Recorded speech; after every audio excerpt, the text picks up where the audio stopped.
Austin Hays did make the All-Star team in 2023, but once again, he suffered a rough second half. So with Colton Cowser knocking on the door, who plays left field for the Orioles in 2024? We'll try to answer that question coming up on this episode of the Locked On Orioles podcast. You are Locked On Orioles, your daily Baltimore Orioles podcast. Part of the Locked On Podcast Network, your team every day.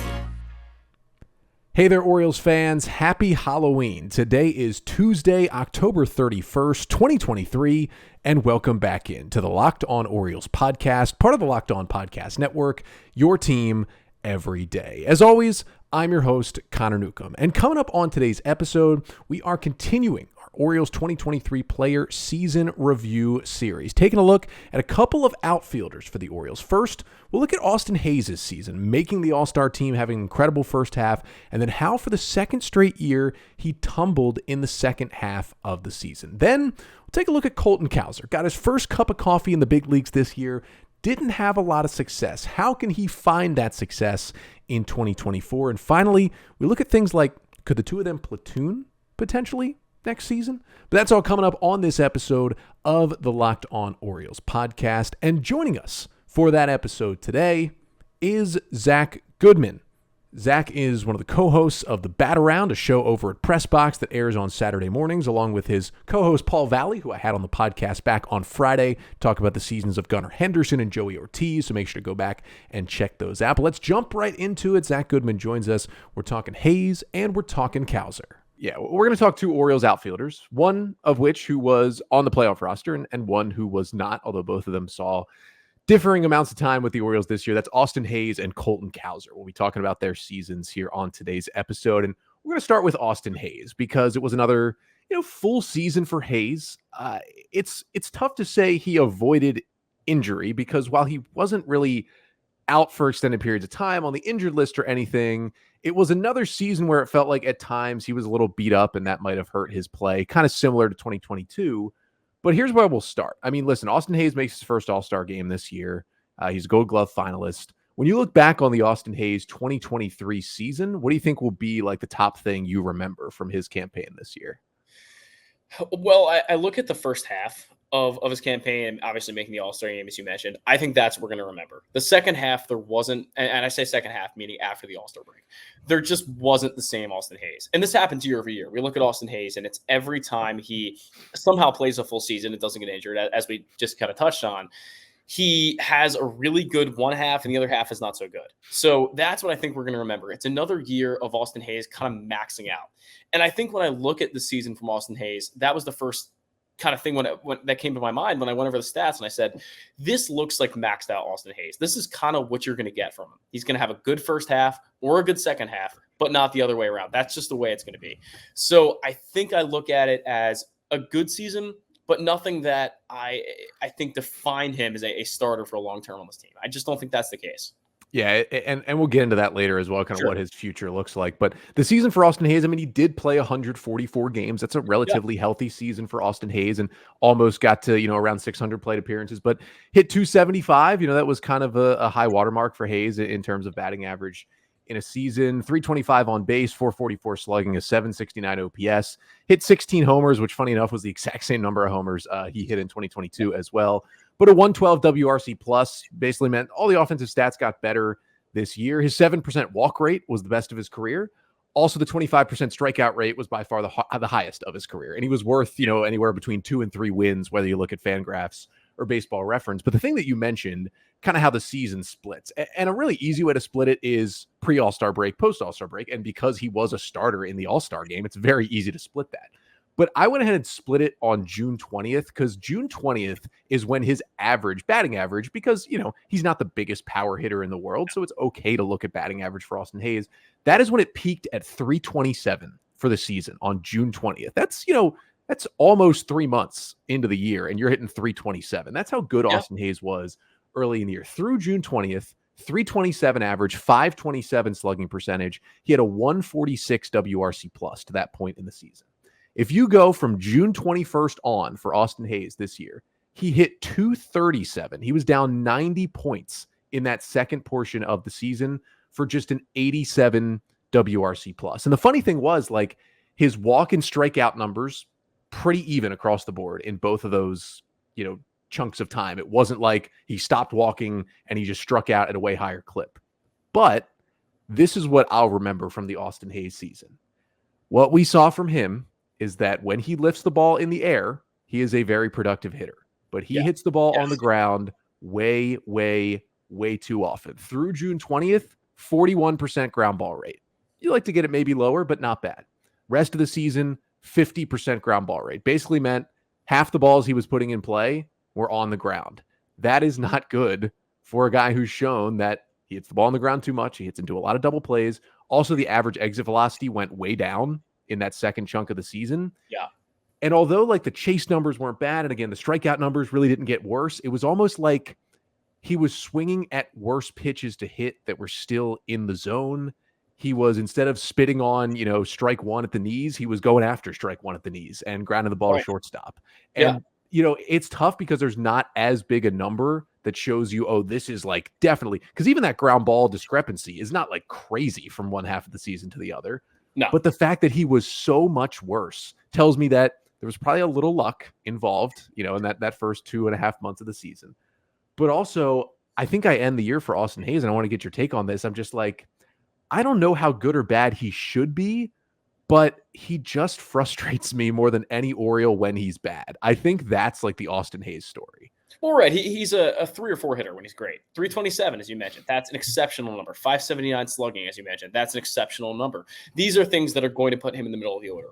But then when he drops off the inevitable cliff, which he does every year, more or less, at some point in the season, he drops off a cliff. Or it's just the beginning of the year and he turns it on in August and becomes a superstar for the last 2 months. That's also been how it's played out in some cases.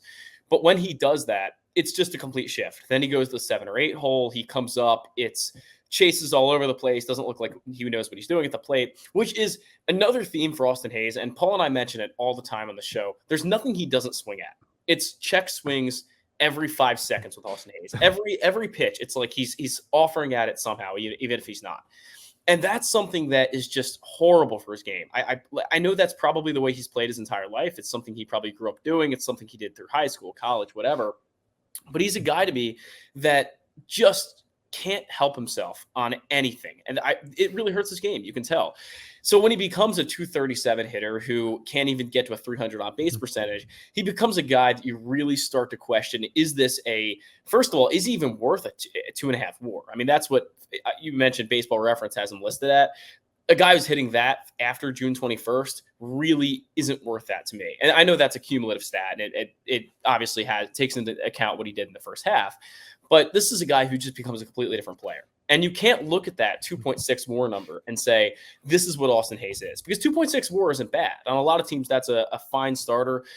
For an 101-win team this year and a team that expects to do the same next year, I'm not sure that's very reflective of what he did for the entire season. And I don't even know if the 275 is very reflective of what he did for the entire season. It's just a tale of two different halves for Austin Hays that's really going to hurt his long-term, success on this team and his ability to stick.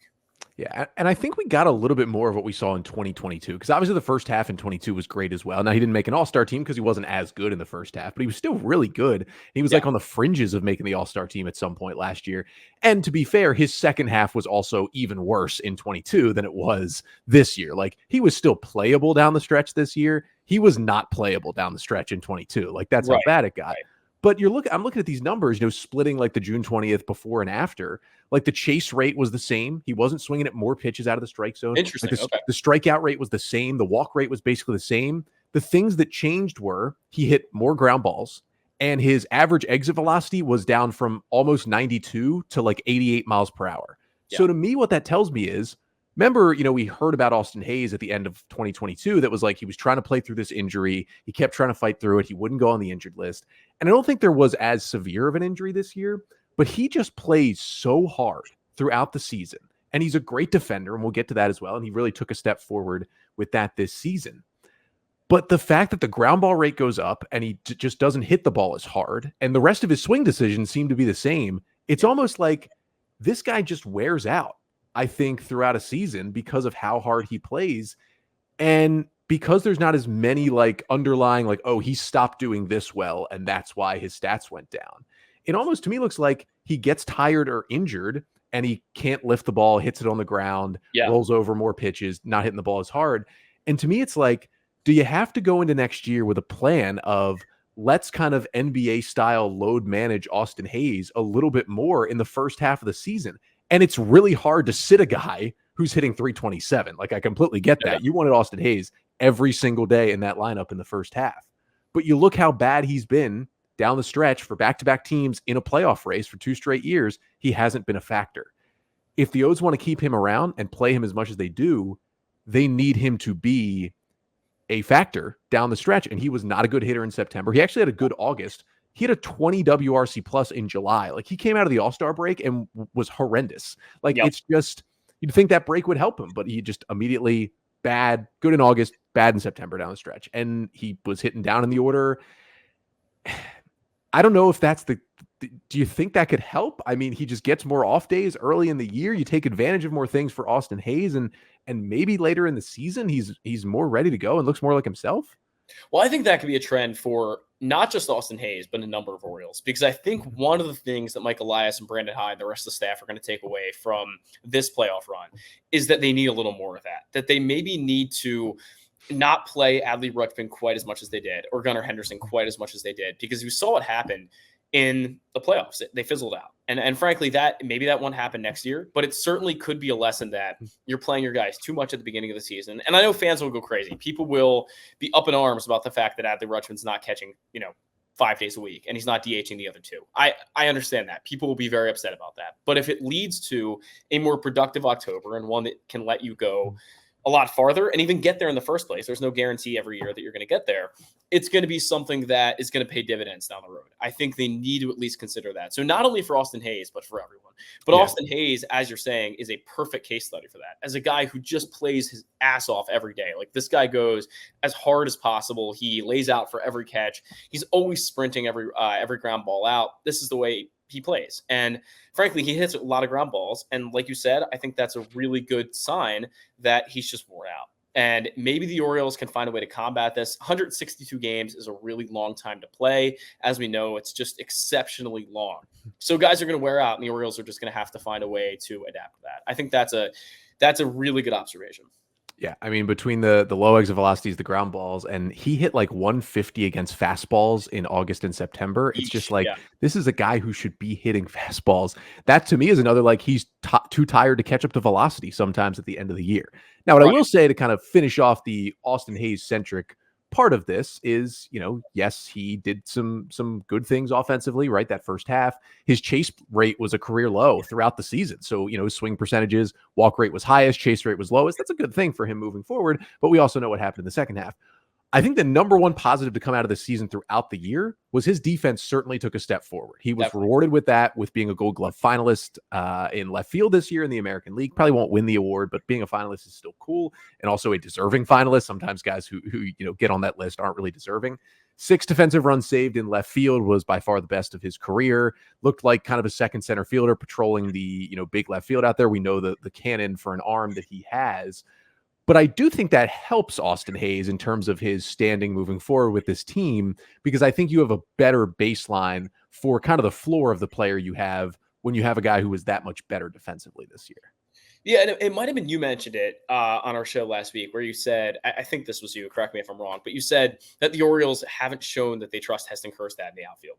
Yeah. And, this isn't obviously about Heston Kjerstad. We're going to get into Colton Cowser in a second, so I won't get into him too much. But if that's the case, and if the Orioles seriously do not trust Heston Kjerstad, which it appeared that they didn't, because you saw him play out there maybe 3 times in the last half of the season when he was here. And I shouldn't say half. It was more like, I don't know, like an eighth of the season when he was here. But he didn't play out there. And that shows me that, number one, they value Austin Hays' defense a lot higher. And as you mentioned, he certainly got better. But that will help him stick around on this team. That will become a deciding factor for the Orioles, because they frankly don't have that many incredible defensive options when Heston Kjerstad is on the roster, because Ryan McKenna's not there, for example. So you do have to have guys like Austin Hays that are super reliable. I thought Santander got better this year. Cedric Mullins is still Cedric Mullins. And then we're going to get into Colton Cowser in a second. I think that there's some value he can provide. But without Ryan McKenna on the roster for the foreseeable future, which is the assumption I'm going to make, Austin Hays becomes only that more valuable. Yeah, I think that's true. And it may also come true with how does Colton Cowser kind of fit into this whole situation. So next up, we'll get to talking about Colton Cowser's 2023 season with the O's, his first taste of the big leagues. But first, this episode of the Locked On Orioles podcast is brought to you by FanDuel. Now, you know that the NFL season is here, and it is well underway. The trade deadline is today in the NFL, but you can score early this NFL season with FanDuel, America's #1 sportsbook, because right now, new customers get $150 in bonus bets with any winning $5 moneyline bet. That's $150 just if your team wins. If you've been thinking about joining FanDuel, there is no better time to get in on the action. The app, it's super easy to use. There's a wide range of betting options, including spreads, player props, over-unders, and more. So visit FanDuel.com/lockedon and kick off the NFL season. FanDuel, official partner of the NFL. So let's get into Colton Cowser. He clearly did not play nearly as much as Austin Hays did this year. And funny enough, he could have played a lot more this season had he not been injured when Cedric Mullins got injured right at the end of May. If he wasn't also on the Norfolk IL, maybe the Orioles never sign Aaron Hicks. Maybe Colton Cowser is the guy who gets called up in early June. That didn't happen. It was kind of unfortunate injury luck for him. And then we eventually do see him later in the season. But as we know, probably not the way Cowser wanted his first stint in the big leagues to go. 26 games, 77 plate appearances, hit 115, 286 on base, 148 slugging, had just 2 extra base hits. Both were doubles. 17% walk rate was really good. 29% strikeout rate was not, to a 40 WRC plus. Hopefully, years down the road, right? We've got a really successful Colton Cowser in an Orioles uniform. So at that point, and you look back to his first taste of the big leagues in 2023, what do you think the memory will be of like that first Colton Cowser puts on an Orioles uniform in 2023? What will that memory be? I think everyone will forget about it when he inevitably turns this around and becomes the guy that we think he's going to become. Now, I'm not saying he's going to become the 5-tool all-star that maybe MLB Pipeline saying he's going to become, but this guy clearly is very good. A 5th overall pick out of Sam Houston State, not the biggest college in the world. So the Orioles took a little bit of a chance there. I think that he's kind of proven everyone wrong. He's come out and just hit at every place in the minors, and he's started slow in some scenarios. He started slow in Norfolk when he first got there. I believe he started kind of slow in Bowie when he was there as well. So this is a guy who has seen slow starts. It was 13 games I think he played at the major league level, maybe not even. It's very hard to judge a guy off of 13 games at the major league level, especially when the Orioles knew they had better options. Aaron Hicks to Brandon Hyde clearly looked like a better option. Brandon Hyde valued Aaron Hicks very highly. And I'm not even sure if Aaron Hicks will be back this year. I would really doubt that's the case. But clearly the Orioles valued Aaron Hicks very highly. Colton Cowser didn't get a ton of playing time, and especially didn't get a ton of consistent playing time. So I think this will be a very distant memory when he turns it around and becomes a guy that is either an everyday starter or a little bit better than that, because I think he's a very, very talented player. The one concerning thing, and this sticks in the back of my mind, and Paul kind of shot it down when I said it on the show, and he's probably right, is that he didn't have a good Norfolk when he went back. When he got optioned, he didn't have a good Norfolk. He just wasn't the guy that you would expect him to be at that level. So to me, that's a slightly concerning, but also probably not. He was just trying hard, probably pressing to get back on track. So the concern level to me is, and Paul's right about this, it's still low. The concern level is really low, and I think he's going to turn this thing around. Yeah, those Norfolk stats in general was hit 300, 417 on base, 520 slugging, and a 937 OPS, and about 400 plate appearances, 17 homers, high walk rates, high strikeout rates though, but high walk rates. Sure. But as you said, those numbers weren't there when he went back to Norfolk at the end of the season. It was much more of that production done earlier in the year in Norfolk. I think what I'll kind of remember, and this is hopefully what I'll remember from the Colton Cowser season, we have kind of part of this that has happened already, and then hopefully the rest of it plays its way out in 2024, is that I'll remember the Colton Cowser 2023 season into 24 being a more extended version of what happened to Gunnar Henderson. Talked about this with Paul Valley last week about Gunnar Henderson, how he was really bad for 6 weeks, right, to start this 2023 season. He was hitting 170. He looked kind of lost at times at the plate, but also super high walk rate and still had like a 320 on base because he was walking so much early in the year, despite not really hitting. If you look at Colton Cowser, he hit 115, but he still was able to get his on base at 286 because he had a 17% walk rate when he was here, which if you put that over a whole season, that's top 5 in baseball right there. Excellent. So, you have a guy who still had a good batter's eye. And we saw that from Henderson. Remember, he was walking a lot, but he was honestly taking too many pitches. And we talked about this last week on the podcast. You see Gunnar Henderson kind of starting in May and June, finally start to get way more aggressive. And did his walk rates go down? Absolutely. They went way down. But did every other stat go way up? And did he basically clinch the AL Rookie of the Year award? Yes, he did. And he became the star that we saw. I think what I hope I'll remember from Colton Cowser is he had a very similar start to Henderson, where they're taught all these swing decisions and, taking pitches outside the strike zone. And it's a good thing. It's been great for Orioles hitters. But there is an adjustment that has to be made at the big league level because pitchers are going to be able to beat you in ways that AAA pitchers just aren't able to beat you. And I think Henderson had to learn that. And I think Cowser will learn that from these 77 plate appearances that he got at the big league level. I looked at some of the stats on the swing numbers. Cowser in his time in the big league swung at only 40% of the pitches that he saw. Gunnar Henderson, very, very similar number. 38% of the pitches he saw, he swung at in those first 6 weeks of the season when he was walking but not hitting. He was only swinging Colton Cowser at 65% of the pitches in the strike zone that he saw. Gunnar Henderson was right around 60% in that stretch. So basically, he had very similar numbers where he was like, I'm taking a lot of balls, but I'm also taking a lot of strikes, and I'm getting behind in counts, and it's not allowing me to hit. Now, the good thing for Cowser was he had a swing and miss rate under 10%, which is really good, which means he was still making contact when he was swinging at good pitches. Yeah. But he was getting in such horrible counts because he wouldn't pull the trigger early that he was just turning into a disaster for himself. And while Henderson had the leeway to work out of it, when Cowser came up in August, the Orioles are trying to win a division.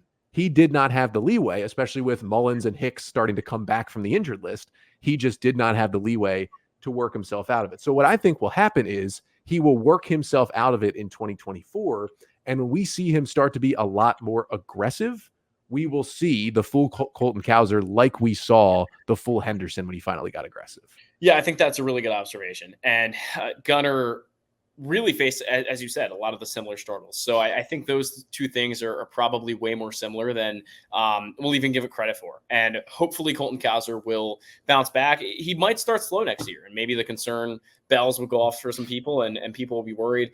I don't think that, the first, 15 games he's going to play in Norfolk are going to be really indicative of what he does over the entire year, because that's usually what happens to Colton Cowser. So hopefully he starts to be a little more aggressive and he gets into that mindset that Gunnar Henderson fell in. And maybe we'll see a Rookie of the Year campaign next year. Who knows? I wouldn't say it's out of the cards. So, I'm just excited to see what he gives us next year. I think Colton Cowser is a 5-tool talent who hopefully can put it all together. And it's exciting. It's an exciting time to be an Orioles fan. And you still, even with the great team that they have right now and all of the pieces there, you still have guys coming through the pipeline. Jackson Holliday, Colton Cowser, Heston Kjerstad, still a lot to look forward to. So to finish this up, we got to talk about somewhat the future of these two guys. They're in very different spots, right? Austin Hays will become a free agent after 2025. So theoretically, if the Orioles don't extend him, he would have 2 more years in an O's uniform. And Colton Cowser is just now getting to the bigs. Like, he would be a free agent in like 2030 or something like that at this point. Like, that's way down the line for the Orioles right now. But the difference is Hays is, at least, despite some struggles late in the year, established himself as, a regular player for the Orioles, whereas Cowser has not done that yet. And I have been kind of posing the question a little bit. Would you, if Cowser impresses enough in spring training to make the opening day roster, he does enough where he looks like the swing decisions are better and he's being more aggressive and he's hitting the ball hard like we know he can, would you consider, as a way to rest Hays a little more and get the matchups, get both bats in the lineup and kind of ease them in, would you consider any kind of left field platoon with Cowser and Hays in the 2024 season? I'd have to look at Hays' splits, and maybe you know this better than I do. How is Hays against righties versus lefties? So he actually was pretty even this year. So the batting average was better against righties, but the power numbers were better against lefties. And if you split it down the middle by like WRC plus standards, it was almost even, lefties and righties this year. And so it is interesting to look at it that way. Yeah, so I guess if you're looking at it that way, then you probably would be against the platoon. But then if we look at it in the way we were talking about it before, where you're saying, let's let Hays really explode down the stretch, get him a little more rest at the beginning of the year, April, May, June, July, but have him explode in August and September. Then if Colton Cowser is hitting at least at the level that Austin Hays is hitting, then you're really, really at a productive place. Like you are really succeeding in that platoon. So I think that's going to be something that really could pay dividends down the stretch. It may not pay those dividends in April and May. The platoon may be a bit confusing to some people. Why isn't Austin Hays playing every day? Well, if you see Austin Hays explode in October and be that number 3 and 4 hitter he can be when he's really good, then people will definitely understand why the Orioles did that. So that could be, again, something that happens more across the entire team, where you have a really good bench. The Orioles have had a good bench now for a little bit over a year. This is something they're going to have to start utilizing. And you saw James McCann come up productive in a lot of spots as probably the worst guy on that bench last year. So you see things happen like that, and you say, okay, if you add more depth and you keep adding more depth to that great bench, you're going to be able to have these platoons. Colton Cowser is certainly a really good platoon option off the bench. So I think that can make a lot of sense. Yeah, and the other thing is, you got to think Mullins in center, and with wanting to get O'Hearn, Mountcastle, and potentially Kjerstad in the lineup, and I don't think the O's trust Kjerstad too much in the outfield, and especially they wouldn't play him in left field at Camden Yards, I'll tell you that. Like, they might play him in right field, but certainly not in left field. You'd have to think that between O'Hearn and Mountcastle and those guys taking up DH first base, and then Santander in right field, Mullins in center, if you want to get Cowser at bats, it's going to have to be as a left fielder. And there's some questions certainly about Cowser's center field defense. And, even in the small sample size, -3 defensive runs saved in not a very long time in the big leagues in center field. Like, he's more of a left fielder or a right fielder at this point. Not great. So the way to get him in there is to play him and Hays in left field. And whether it's a platoon, whether it's, in and out and just using them both when you can to keep them both fresh, it gets to kind of the final question I wanted to talk about here before we go is just like, what do you see the future of these two guys being, and specifically more Hays, because it's hard to have a conversation about Cowser's future more so of it might be Hays, an everyday player or not, but either way, he's going to be with this Orioles team at some point. For Hays, it's more interesting because, he's like a 2-WAR player, right? He's fading down the stretch. He plays good defense, but he doesn't really hit for power. And he's a right-handed hitter in this ballpark, and he had some injury issues, and he's got 2 years left here. Like, what do you do with Hays? Because I think the Orioles would tell you that guys like Cowser and Kjerstad that are coming up probably have a higher ceiling than Austin Hays does. And so what do you do with Hays? And I think this is less of a 24 question because I think he's still in the mix. But beyond that, like, do you start thinking about a move being made there for Austin Hays? And what do you think his future kind of holds with the Orioles? I think you have to. I think you undoubtedly have to. Because at the beginning of the show, I said I think we've seen Austin Hays to his max. We've seen him hit 22 home runs. I'm not even sure that's going to happen again. I don't think he's that guy. I really don't know, especially with the wall being moved back. That makes it really tough for him. That's going to make it very tough for him to hit home runs at Camden Yards. So you saw his numbers drop off 2 years straight. Home run wise, you see the average go up, and the OPS plus has now jumped to 114. That's the best of his career in a full season. But I think you look at it, you say, okay, this is an 101 win team. Is this really the guy?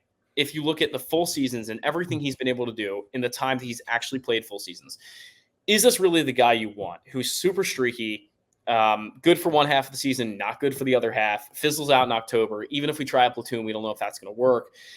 I think the Orioles are going to figure out pretty quickly that there's better options out there. Maybe they've already figured that out. He's fine. He's an okay player. Austin Hays, 14% better than average according to OPS plus. That's fine. But I think for an 101 win team that's only going to keep getting better, the Orioles are going to look to someone who probably has a higher ceiling. And that guy could be Colton Cowser. It could be Hays Kjerstad. It could be from outside the organization too. Or it could be someone who's much younger and it might be up in 25 rather than 24. So I think the Orioles, it's probably already on the radar that a move could be coming.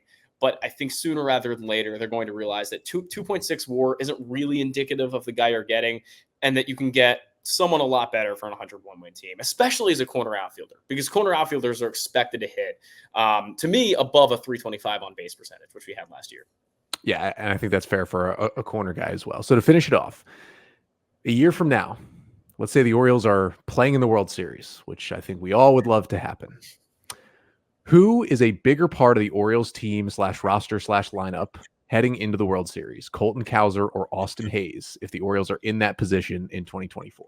That's really tough. I think I got to go Cowser just because of the higher ceiling and the chance that he's actually going to be here. Austin Hays could be a deadline deal next year. It could be a winter meetings deal this year. I have no clue, but I think something is going to tell me that Colton Cowser is going to be that guy. Now, if Colton Cowser is a 250, 325, kind of a similar slash line to what Austin Hays puts up every year, and Austin Hays isn't even in the organization anymore, that's obviously going to be the answer. But I think there's serious doubt as to whether Austin Hays is the long-term guy here. And I think the Orioles are, again, they're going to look into that. Yeah, I'm going to stick with my platoon. I think the Austin Hays Colton Cowser platoon is going to go crazy in 2024. It's going to be a movie. Watch out. Zack Goodman was our guest. Zack, thank you so much for joining us. Let the people know where they can find you, talk about the Orioles. Yeah, I don't tweet too much anymore, to be honest. Twitter's kind of a toxic place, but you can see my handle down there at @ZGoodman20. I've had more Ravens takes lately, actually. John Harbaugh makes me mad, so I like to talk about that. But the Bat Around Press Box online, you can find us there every Saturday morning from 10 a.m. to 12 p.m. Connor Newcomb is on quite a bit. So, Connor, I appreciate you having me on.